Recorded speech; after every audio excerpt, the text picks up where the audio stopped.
Hey everyone, I'm Sync, a champion Ironlights player with over 1,000 hours on the game, and today I'm going to be doing one of my first ever class mastery videos. In these videos I'm going to be going over every layer of a certain class and how you can truly get the most out of it. Today we are going to be looking at Samurai. This class is just so beloved by all the low rank, high rank players I know. It's a really popular class, and I think it's a great class to cover in this first video because of all the misconceptions on how to use the class properly. So before we start, if you'd like to see more Ironlights content like this, be sure to subscribe and like this video so I can know you guys want to see more of this content. Now to start, let's take a look at Samurai at a surface level. On the surface, Samurai is a class built upon the idea of overwhelming speed and damage bundled into one weapon. The katana can reach intense speeds, and paired with the high damage of the weapon as well, Samurai is represented as just an absolute force to be reckoned with. The katana is equipped with a shield built into the handle which extends slightly to the blade, and as with all shields in the game, the katana's handle shield will shrink very slightly with every hit, but will regenerate with time of course. The shield has a fairly high health on Samurai, and a fairly high regen rate to work with as well, so you usually won't be worrying about the shield shrinking too small during a match. And regarding speed, the katana moves much faster by two-handing the weapon rather than only using one hand. The katana's speed is heavily influenced by edge alignment, which is the idea of the edge of the blade must always swing with the wind. And swinging against the wind will result in really slow and sluggish movement, so you want to refrain from doing that. And the katana can also twist to allow for quick angle changes during swinging, so we could hit one spot, change our angle, and swing fast at another. This twisting can help support us with the whole edge alignment idea. So now that we've got all of that out of the way, let's take a look at the strategies behind the class and how we could use all of this surface level knowledge to our advantage.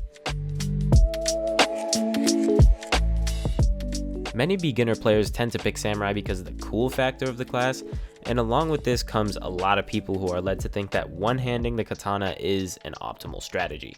And I'm here to say that one-handing the katana only leads to slower and worse gameplay. On attack, the katana always needs to be held with two hands to make sure you're going as fast as possible. One strategy I like to go over for beginners is what I like to call the pivot point strategy. So this is pretty much using your offhand as sort of a pivot point, or a point for your blade to move around. And this will allow you to have more control over your katana. I'm sure you've seen many people using this style of play before with Samurai, and it's pretty much the foundation of the class at this point. So combining using your hand as a pivot point with moving that pivot point around, you can have a fast moving play style while still having a good amount of control over the blade. It's a pretty easy play style to get the hang of, but you do need to kind of maneuver with it a little bit and get used to using your offhand as that kind of point that the sword can rotate around. So now, the pivot point style isn't for everyone. It might be a little too difficult to pull off for some people, so the next strategy is going to be for those certain people who either don't like the pivot point strategy or are looking for something completely new. This strategy is called the light feint strategy. So this strategy pretty much will give you a nice base feint style to work with, and you could build upon it as you rank up. If you aren't 100% sure what a feint is, I'll just go over it really quick. A feint in sword fighting is pretty much just a means of making the opponent think you're swinging towards one point on the body and quickly turning your blade to hit the other point. So feints are a massive part of Ironlights if you haven't noticed already. And Samurai can take advantage of feints just as well, if not better, than most other classes. The light feint strategy is a way to trick your opponent with a quick feint that takes little to no effort really. So to perform a light feint swing, you're going to angle your katana towards your opponent and decide where you want to hit. After you do that, you're going to quickly tug your blade upwards and then back to the original position your blade was in and swing. This swing will pretty much just trick your opponent into thinking you're going to hit higher than you're actually aiming for. This style is good, but it could be a little predictable if you do it in the same spots. So just make sure you're switching up your angles every now and then to make sure that you're always getting the most out of your light feints. So now that we've got all that covered, let's move on to some of the more intermediate strategies that you could pick up to dominate with Samurai. So at an intermediate level, it is very important to know and understand how to properly use feints. With samurai, feints are essentially your best friend, and they'll help you trick your opponent and climb the ranks quicker. As mentioned previously, feints are pretty much just a way of deceiving your opponent on where you're going to swing. But unlike light feints, normal feints will go in any direction you please, really, both before and after the feint itself. You can layer feints on top of each other to make it even harder for the opponent to attract where you're going. Not only that, but you can also do overhead feints to get headshot damage. Performing a normal feint is pretty straightforward, so I'm going to explain it here. You're simply just going to aim your blade at the opponent, and you're going to move your blade to what I call a decoy position, which is pretty much the position you're going to pretend to aim for. After you're there, you're going to quickly tug your blade over to your actual target. So pretty much just tug it to wherever you actually want to hit. It could be where your sword previously was or a completely different position. Pretty much as an intermediate, you have to get used to feints, and it can take a little bit of time to adjust to them, but they offer great value in your matches. Now let's also take a look at defense for samurai. The reason why I mentioned this in the intermediate level is because defense in low ranks isn't too important with samurai, but in the intermediate levels you're going to want to know the best strategy for defending. On an intermediate level, you really need to start thinking of different ways to defend, but the easiest and most effective tactic by a mile for defending with samurai is the hanging guard. So hanging guard is a sword fighting tactic in which the fighter holds their blade upside down to cover a lot of surface area for better and easier defense. Now using the hanging guard lets you move your sword easily for defense, and since the self-hit area for samurai isn't too strict, you could actually clip the sword right through your head to refresh with the hanging guard. So now let's go ahead and take a look at the higher level strategies, or what I call the master strategies, to bring your samurai to its peak. Now, at a mastery level, a key factor that separates good samurai players from great samurai players is the ability to hook your swings. Now let me explain a bit, because I'm sure not a lot of you know what that means, but stick with me here. Hooking your swings is essentially a way of making your blade reach around enemy defense to easier land hits. When hook swings are paired along with feints or any of the other strategies I've mentioned already, this style of play can bring your samurai to the next level. Performing a hook swing requires a fairly good understanding of the way the katana maneuvers, but here I'll simplify it as best as I can.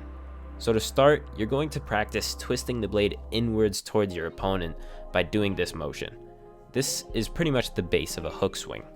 And now you're going to combine that with moving the blade up in the direction the katana is pointing before you swing, and you'll perform a swing that pretty much curves with the tip of the blade hitting first. Now, at first glance, I know hook swings may seem like an unnecessarily glorified swing, but consistent hook swings can be the difference between winning and losing matches, trust me. Since hook swings hit with the tip of the blade first, you can curve around enemy defense if the move is perfected.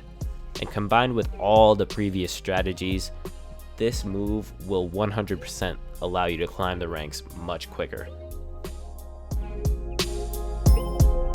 Alright, now before I end this video off, we should probably talk about some of the counterplay with samurai. So for starters, I want to go ahead and say the only really true counter to samurai is monk. Now monk has extremely tough defense for one blade classes, which is why duelist also tends to struggle with monk. So samurai can have a really hard time getting around monk's defense. On the other hand, dragoon and berserker can also give samurai a really hard time, but I'd say they're easier to maneuver around than monk. Now for beating monk players, it's really a difficult way, but you're gonna have to perform a lot of hook swings and play a little slower than you usually do, which might sound a little weird for samurai, but the key here is just to play slow and decide where you're going to swing your hits, and make sure that those hook swings really count, because you need to get all the damage in that you can. With defense, you could use the hanging guard and make sure that your blade is always contacting the staff and you're using the shield to the fullest extent. Now, samurai is a great counter for classes like Crusader and Knight, since the shield of Crusader and Greatsword of Knight aren't really quick enough to keep up with the pure speed of samurai's katana. Now, you might say, if it's about weapon speed, then why is Berserker a counter for Samurai? And the case with that is just because Berserker has that staff that it could destroy the blade with, so it ends up being really difficult to try and maneuver around that hammer. Now, some also may argue that Knight has the advantage over Samurai because standing guard and hanging guard, but Samurai could pretty easily brute force through a Knight's standing guard or hanging guard because of the pure speed of the class. Now, there's also a very common misconception that Duelist counters Samurai, and I'm here to say that this is just flat out wrong. Now, in many of the previous builds of the game, there were cases where Duelist directly countered Samurai because Samurai didn't really find its meta yet. But now that Samurai has found an audience and a true meta to work around, Samurai can pretty easily maneuver around Duelist and have a good defense against Duelist itself. And that's it. Overall, Samurai is a very powerful class when used properly and can be a true powerhouse when used with speed in mind. So taking advantage of these tips and strategies will guarantee you more wins and quicker rank ups. So if you enjoyed this video, please be sure to leave a comment saying what you enjoyed. I'm Sync, and I'll talk to you guys in the next one. Peace.